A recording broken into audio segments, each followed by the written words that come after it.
ಇಂದಿನ ಪರಿಸ್ಥಿತಿಯನ್ನು ಅರ್ಥ ಮಾಡಿಕೊಳ್ಬೇಕಾದ್ರೆ ನಾವು ಒಮ್ಮೆ 2020ರ ಆ ದಿನಗಳಿಗೆ ಹೋಗಲೇಬೇಕು. ಭಾರತದಲ್ಲಿ ಕೊರೋನಾ ಶುರುವಾಗಿದ್ದು ಮತ್ತು ಮೋದಿ ಸರ್ಕಾರ ಹಂತ ಹಂತವಾಗಿ ದೇಶವನ್ನು ಲಾಕ್ಡೌನ್ ಮಾಡಿದ್ದು ಹೇಗೆ ಅಂತ ನೆನಪಿಸ್ಕೊಳ್ಬೇಕು. 2020 ಜನವರಿ ಅಂತ್ಯದಲ್ಲಿ ಭಾರತದಲ್ಲಿ ಮೊದಲ ಕೊರೋನಾ ಕೇಸ್ ಪತ್ತೆಯಾಗುತ್ತೆ. ಮಾರ್ಚ್ ತಿಂಗಳು ಶುರುವಾಗ್ತಾ ಇದ್ದಂತೆ ಜಗತ್ತಿನಾದ್ಯಂತ ಪರಿಸ್ಥಿತಿ ಕೈಮೀರಿ ಹೋಗುತ್ತೆ. ಆರ್ಥಿಕತೆ ಕುಸಿಯೋದಕ್ಕೆ ಶುರುವಾಗುತ್ತೆ. ಆಗ ಮಾರ್ಚ್ 19, 2020ರಂದು ರಾತ್ರಿ 8 ಗಂಟೆಗೆ ಟಿವಿಯಲ್ಲಿ ಕಾಣಿಸಿಕೊಂಡ ಪ್ರಧಾನಿ ಮೋದಿಯವರು ಮಾರ್ಚ್ 22 ಭಾನುವಾರ ಇಡೀ ದೇಶಕ್ಕೆ 14 ಗಂಟೆಗಳ ಕಾಲ ಜನತಾ ಕರ್ಫ್ಯೂ ಆಚರಿಸುವುದಕ್ಕೆ ಕರೆ ನೀಡಿದರು. ಇದು ಜನರನ್ನ ಮಾನಸಿಕವಾಗಿ ಸಿದ್ಧಗೊಳಿಸುವುದಕ್ಕೆ ಮೊದಲ ಹೆಜ್ಜೆಯಾಗಿತ್ತು. ಜನತಾ ಕರ್ಫ್ಯೂ ಯಶಸ್ವಿಯಾದ ಕೇವಲ 2 ದಿನಗಳ ನಂತರ ಅಂದರೆ ಮಾರ್ಚ್ 24ರ ರಾತ್ರಿ ಮತ್ತೆ ಟಿವಿ ಮೇಲೆ ಬಂದ ಪ್ರಧಾನಿ ಮಾರ್ಚ್ 25ರಿಂದ ಸತತ 21 ದಿನಗಳ ಕಾಲ ಇಡೀ ದೇಶವನ್ನು ಸಂಪೂರ್ಣ ಲಾಕ್ಡೌನ್ ಮಾಡುವುದಾಗಿ ಘೋಷಿಸಿದರು. ಅದೊಂದು ಘೋಷಣೆ ಇಡೀ ದೇಶದ ಚಿತ್ರಣವನ್ನೇ ಬದಲಾಯಿಸಿಬಿಡ್ತು. ರೈಲುಗಳು, ವಿಮಾನಗಳು, ಬಸ್ಗಳು ನಿಂತಲ್ಲೇ ನಿಂತವು. ಕೋಟ್ಯಾಂತರ ಜನರು ರಾತ್ರೋರಾತ್ರಿ ಕೆಲಸ ಕಳೆದುಕೊಂಡು ತಮ್ಮ ಊರುಗಳತ್ತ 100 ಕಿಲೋಮೀಟರ್ ನಡೆದುಕೊಂಡು ಹೋದ ಆ ಭೀಕರ ದೃಶ್ಯಗಳು ಇಂದಿಗೂ ಕಣ್ಣ ಮುಂದೆ ಬಂದಿವೆ. ಆ ಲಾಕ್ಡೌನ್ ಏಪ್ರಿಲ್, ಮೇ, ಜೂನ್ ತಿಂಗಳವರೆಗೂ ಹಂತ ಹಂತವಾಗಿ ವಿಸ್ತರಣೆಯಾಗ್ತಾ ಹೋಯಿತು. ಜನರಿಗೆ ಅಗತ್ಯ ವಸ್ತುಗಳು ಸಿಗದೆ ಫ್ಯಾಕ್ಟರಿಗಳು ಮುಚ್ಚಿ ದೇಶದ ಆರ್ಥಿಕತೆ ಪಾತಾಳಕ್ಕೆ ಕುಸಿದಿತ್ತು. ಈಗ 2026ರ ಪ್ರಸ್ತುತ ಪರಿಸ್ಥಿತಿಗೆ ಬರೋಣ. ಇಂದು ನಮ್ಮ ಕಣ್ಣಿಗೆ ಕಾಣುವಂತಹ ಯಾವುದೇ ವೈರಸ್ ಇಲ್ಲ, ಆದರೆ ಯುದ್ಧ ಎನ್ನುವ ಆರ್ಥಿಕ ಮಹಾಮಾರಿ ಜಗತ್ತನ್ನು ಆವರಿಸಿದೆ.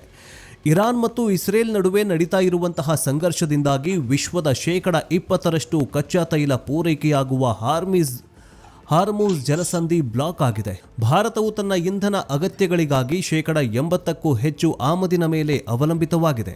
ಅಲ್ಲಿ ಸಮುದ್ರ ಮಾರ್ಗ ಬಂದ್ ಆಗಿದ್ರಿಂದ ಭಾರತಕ್ಕೆ ಬರಬೇಕಿದ್ದ ತೈಲ ಮತ್ತು LPG ಗ್ಯಾಸ್ ಹಡಗುಗಳು ನಡು ಸಮುದ್ರದಲ್ಲೇ ನಿಂತೋಗಿವೆ. ಇದರ ನೇರ ಎಫೆಕ್ಟ್ ಕರ್ನಾಟಕ ಸೇರಿದಂತೆ ಇಡೀ ದೇಶದ ಮೇಲೆ ಬಿದ್ದಿದೆ.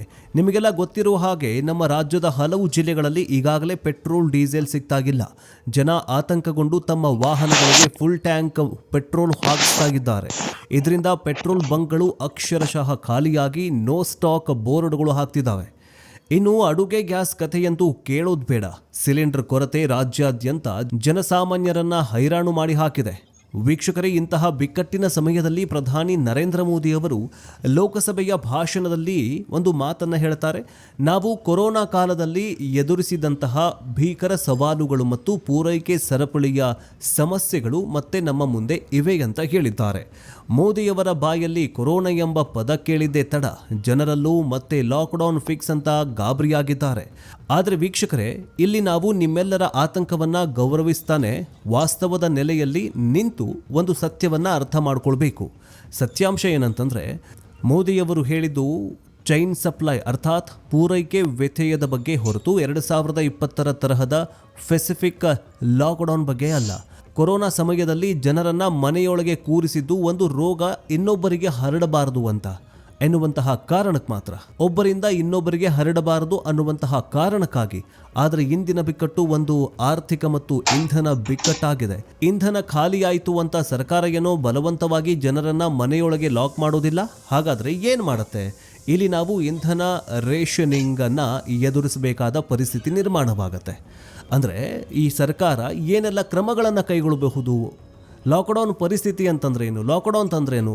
ಈಗ ಕೋವಿಡ್ ಟೈಮಲ್ಲಿ ಆಗಿತ್ತಲ್ಲ, ಆ ಥರ ಆಗೋದಿಲ್ಲ. ಕೆಲವೊಂದಿಷ್ಟು ಕಟ್ಟುನಿಟ್ಟಿನ ಮತ್ತು ಸ್ಟ್ರಿಕ್ಟ್ ಆ್ಯಕ್ಷನ್ ನಿಯಮಗಳನ್ನು ಮಾಡ್ತಾರೆ. ಏನಂತಂದರೆ, ಮೊದಲನೆಯದು ವರ್ಕ್ ಫ್ರಮ್ ಹೋಮ್. IT ಮತ್ತು ಕಾರ್ಪೊರೇಟ್ ಕಂಪನಿಗಳಿಗೆ ತಮ್ಮ ಉದ್ಯೋಗಿಗಳಿಗೆ ಕಡ್ಡಾಯವಾಗಿ ಮನೆಯಿಂದಲೇ ಕೆಲಸ ಮಾಡೋದಕ್ಕೆ ಸರ್ಕಾರ ಸೂಚಿಸಬಹುದು. ಇದು